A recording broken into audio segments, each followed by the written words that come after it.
Hey, Nish here, and today I'm going to talk about 5 books that changed the way I look at society that I thought you might find interesting. The first book is called Liars and Outliers by Bruce Schneier, and it covers a lot of topics from game theory to security. The big distilled outcome that I came away from this book was that unfortunately in any society there are always going to be those who steal and cheat the rest of us honest people. Schneier uses a simple simulation to illustrate some of his points, and there's essentially a society that consists of pacifistic doves and predatory hawks. As various parameters of the simulation are changed, for example the benefit of stealing, the risk of death, the availability of food, you end up with a different optimal setup of the population, of how many doves there are and how many hawks there are. At a really simple level, if you consider a society that consists purely of pacifistic doves, obviously at that point there's a huge benefit of being a hawk and going around and stealing everyone's stuff. And unfortunately this means that we may never get to this utopian society where everyone is honest and no one cheats. The second book is a short one called Tribe by Sebastian Junga,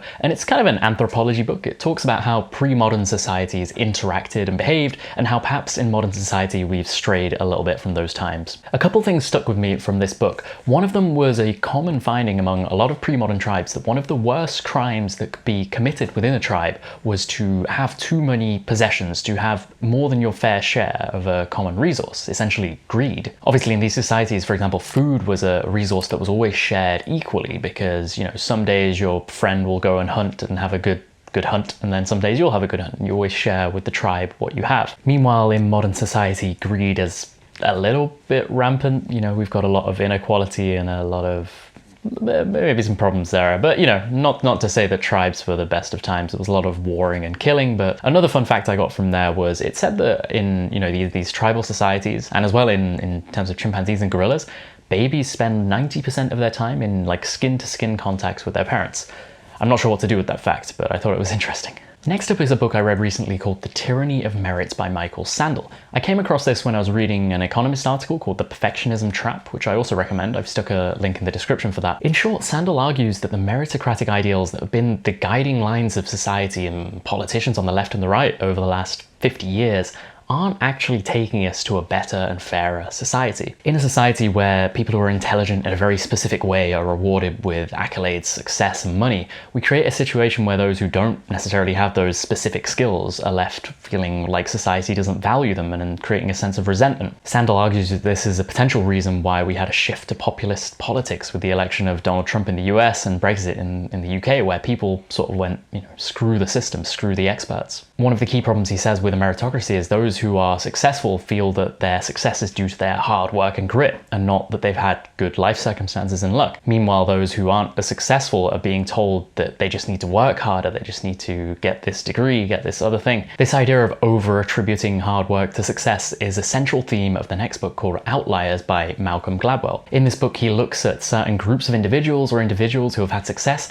and tries to pinpoint the particular circumstances that let them have those opportunities. I love the first example he opens the book with, where it's looking at the birth month of professional Canadian hockey players, and they're actually, you'd expect it to be uniformly distributed, but it's not. There's actually a skew to a specific month in the calendar, because when children are starting school in the hockey leagues to start with, the children who are born in that month are the oldest when the hockey season starts, and that small advantage every year leads them to outnumber the other months when it comes to professionals. When talking about Bill Gates' success, he talks about the fact that Bill had a really unique opportunity to have access to one of the earliest computers in a time where computers were super expensive and not around, and this let him develop his coding skills and obviously found Microsoft eventually. This was a really good read, though I'm not sure about one of his theories that Asians are good at maths because they grew rice. It's a slightly strange theory. The last book is by David Graeber, and it's called Bullshit Jobs. Now, this book spun out of an essay he wrote, which was really popular, and I've put a link to the essay because it's free in the description. That's a good summary of the book, to be honest. The premise here is, in the modern world, a lot of our jobs are essentially pointless in the value they actually provide to society.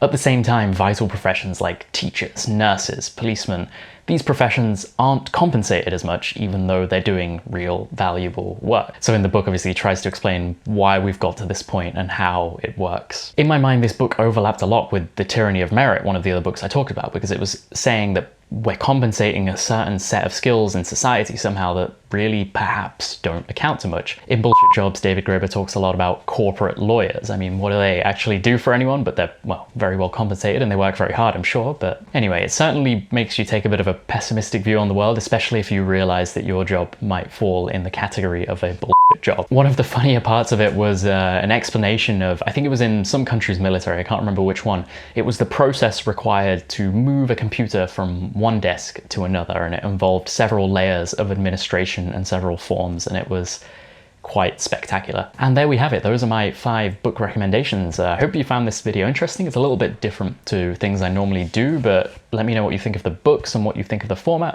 I'm not an academic by any means, but I am always reading non-fiction books of various topics, so if there is interest, I can make it on other topics I found interesting, like psychology, neuroscience. Subscribe for more to the point content, and I'll catch you in the next one.